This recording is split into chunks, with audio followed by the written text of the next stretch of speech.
Sementara itu pemirsa dalam kunjungan kerja ke Kota Palembang, Wakil Presiden RI Gibran Rakabuming Raka didampingi Gubernur Sumsel dan Wali Kota Palembang meninjau progres pembangunan PSEL sebagai solusi mengatasi persoalan sampah di Kota Palembang.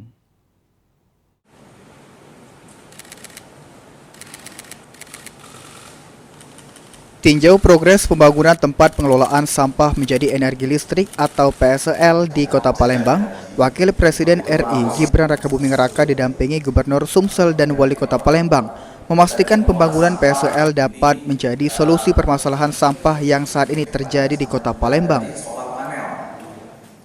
Sesuai arahan Wakil Presiden, Wali Kota Palembang Ratu Dewa akan mempercepat pembangunan PSEL melalui pembiayaan dan kelembagaan yang disesuaikan dengan peralihan dari Perpres nomor 35 tahun 2018 menjadi Perpres nomor 109 tahun 2025 tentang percepatan pembangunan instalasi pengolah sampah menjadi energi listrik berbasis teknologi lingkungan.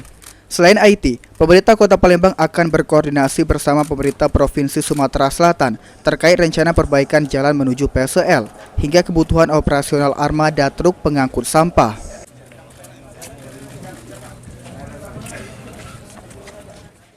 Hal lain-lain yang menjadi stressing juga untuk beberapa hal untuk dikoordinasikan, khususnya yang berkaitan juga masalah edukasi ke masyarakat, termasuk menyerap tenaga kerja, pemberdayaan UMKM dan lain sebagainya.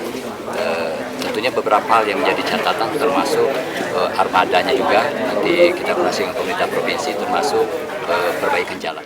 Sementara itu, manajer PT Indo Green Power, Satriawan Ming mengatakan, saat ini progres pembangunan PSEL sudah mencapai 90,17% dan ditargetkan selesai pada bulan Oktober 2026 dengan pengelolaan sampah di tahun pertama sebanyak 800 ton sampah per hari, berupa sampah rumah tangga maupun sejenis sampah rumah tangga.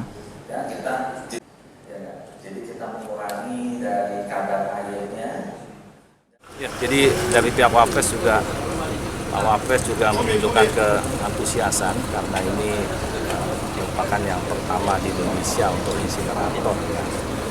Jadi kita harapkan cepat kita bisa beroperasi dan menjadikan salah satu percontohan untuk reduksi sampah, pemusnahan sampah secara massal yang pertama dengan teknologi insinerator di Indonesia.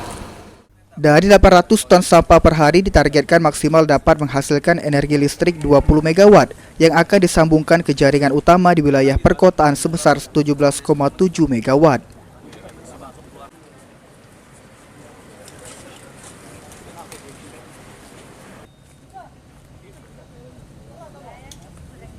Eki Saputra, PAL TV.